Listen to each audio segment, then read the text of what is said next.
« 115 ans, jour pour jour, après la loi française de séparation des églises et de l'État, la question de l'immixtion de la religion dans la sphère publique au sujet des libertés individuelles est d'actualité chez nous et partout dans le monde.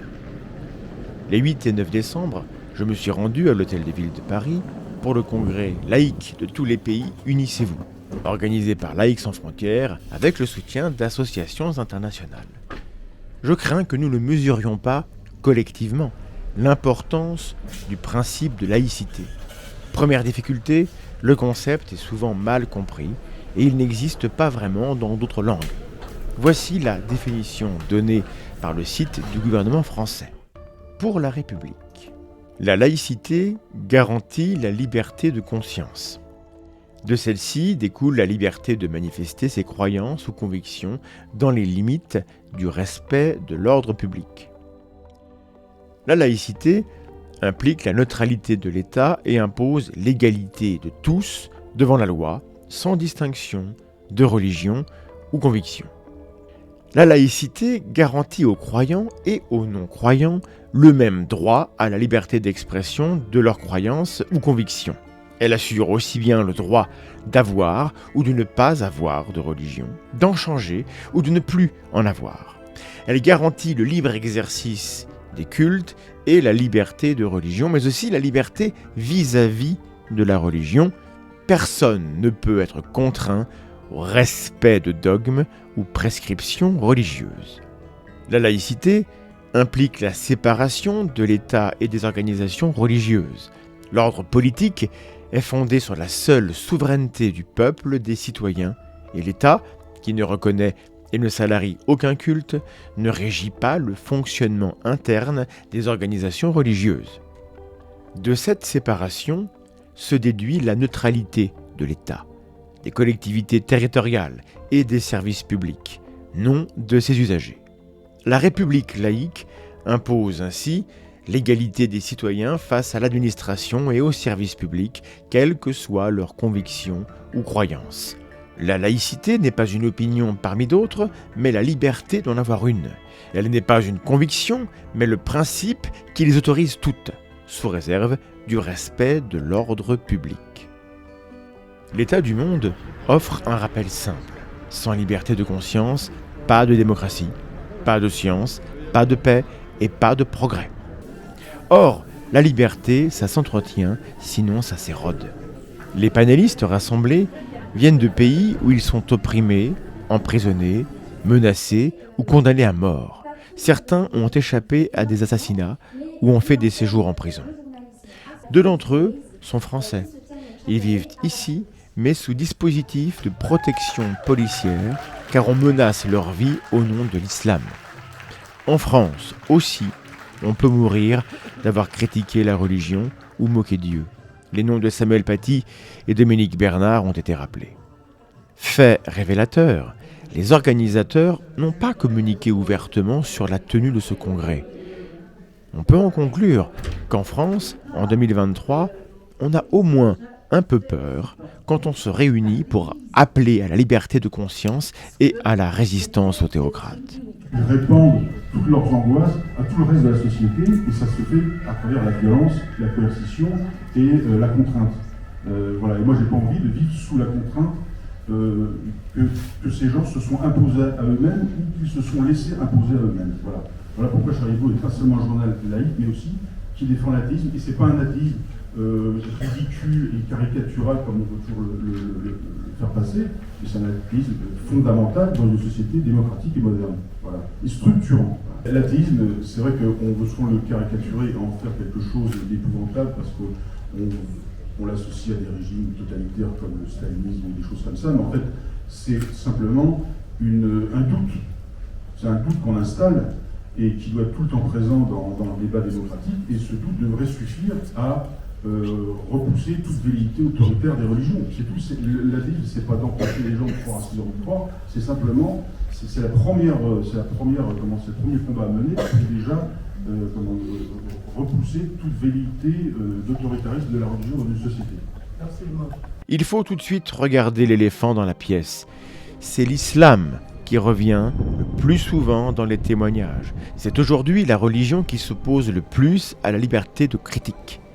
Il faut le regarder en face, alors qu'est sorti il y a quelques jours un sondage montrant que 78% des Français musulmans estiment que la laïcité, telle qu'elle est appliquée aujourd'hui par les pouvoirs publics, est discriminatoire envers les musulmans. 60% des jeunes de 18 à 30 ans, et qui sont Français musulmans, sont d'accord avec le fait que la défense de la laïcité est instrumentalisée par des personnalités politiques et des journalistes qui veulent en fait dénigrer les musulmans. De fait, certains discours idéologiques instrumentalisent la laïcité pour s'attaquer à des communautés.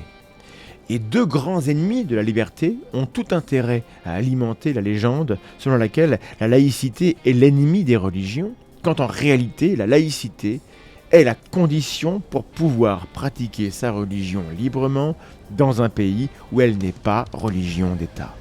Quand on assiste à une telle réunion avec ces gens-là, tout cela revêt une dimension très concrète.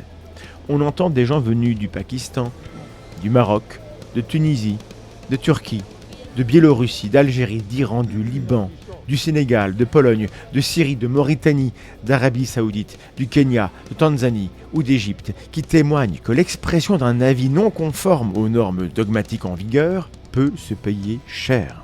Si nous ne prenons pas soin de la laïcité, les conflits confessionnels vont s'imposer comme ils l'ont toujours fait.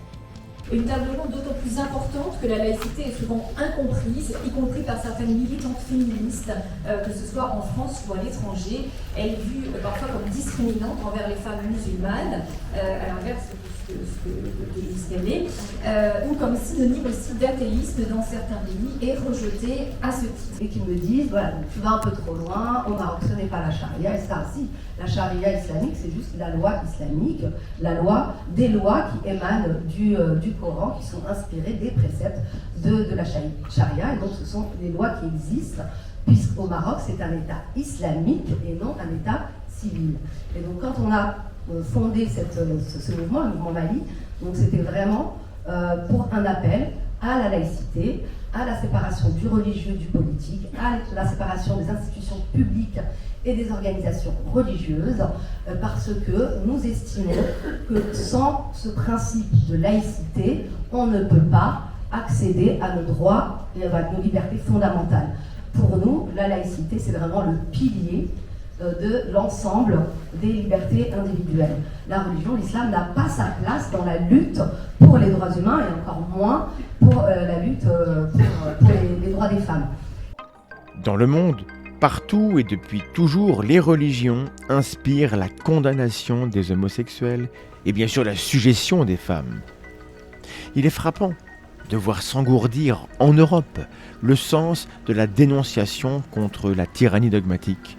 Le Danemark vient de ressusciter le délit de blasphème en votant une peine de 2 ans de prison spécialement contre les personnes qui dégradent un livre religieux. Un acte qui ne cause aucun préjudice, mais un acte qui, dans certaines régions du monde, vous destine à être condamné à mort. Brûler un livre, c'est idiot, bien sûr. Mais édicter des interdictions sur la seule nature religieuse d'un texte, c'est pire qu'idiot. What is happening in the United States is a cautionary tale because we're supposed to have a separation of church and state. It's in our Constitution. We were the first nation to adopt a godless constitution. And not only that, but to say there shall be no religious test for public office. And not only that, but to invest power, the sovereignty, not in a divinity, but in we, the people. All the other written constitutions at that time began with Jesus Christ or Allah, but ours said we, the people. And we are in the huge fight right now to protect that secular, godless constitution. Nous avons certainement besoin, et ce message a été souligné par Rhys du journal Charlie Hebdo, nous avons besoin de rappeler le contenu des croyances, leurs absurdités, de démontrer l'incohérence des dogmes, de les confronter à la logique, aux sciences. Et donc il faut du débat. Il faut se donner les moyens de réfléchir sur le concept de Dieu, par exemple. Les personnes harcelées et menacées par l'islam ont exprimé à Paris, ces jours-là, à plusieurs reprises, presque à chaque table ronde, leur effarement devant la démission de la gauche, sa complaisante déférence envers l'islamisme, sa désertion devant la tyrannie et l'alliance de l'extrême gauche avec les ennemis de la liberté d'expression et du progrès. La laïcité est rabaissée, écartée, car elle commettrait le crime d'inciter au manque de respect. Elle serait islamophobe, et ça c'est très grave, c'est bien trop horrible. Mais la forfaiture est totale, puisque ce sont les textes religieux qui sont remplis de jugements haineux, de propos immoraux et de déclarations irrespectueuses des non-croyants, des femmes et des minorités. La première oppression que subissent les musulmans, c'est celle que l'islam leur inflige partout où il a le pouvoir. Tous les pays dont les pénalistes sont originaires et où un tel congrès n'aurait pas pu être organisé. Il s'est passé un truc très étonnant. J'ai vu quelqu'un de loin que j'ai cru reconnaître et c'était lui. La personne que j'avais reconnue était Dan Barker, un militant athée américain, ancien pasteur évangélique et cofondateur avec son épouse Annie Laurie Geller de Freedom from Religion. J'étais très content. So, why are you here? We are co-sponsors of the conference on laïcité, and we come here to learn a lot about especially ex-Muslims, but we share many of the same problems around the world. What do you know about France and laïcité and our current situation? We know that there is a strong tradition of laïcité.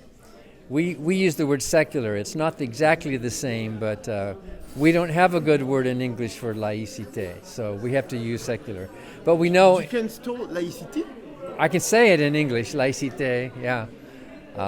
But we do know that there is a rich history of freedom, égalité, fraternité, and now laïcité in the country.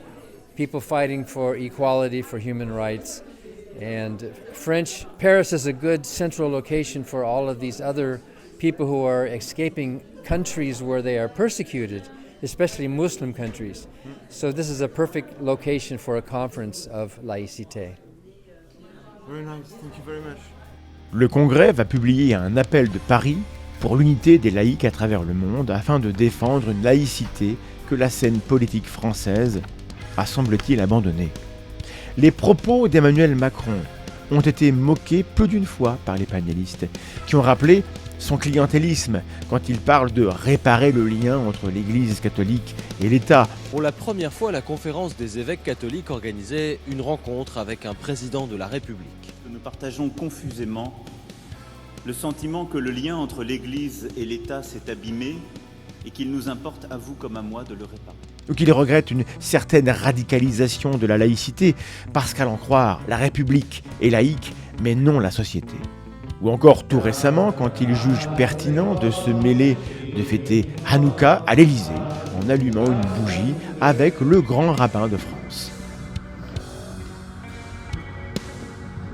Les militants laïcs du monde, réunis ces 2 jours à Paris, ont conclu qu'il ne fallait rien attendre d'en haut, mais cultiver depuis les fondements de la société le goût de la liberté, de l'échange et de la libre critique. Essayez de faire plus zététique que ça. Le volet du-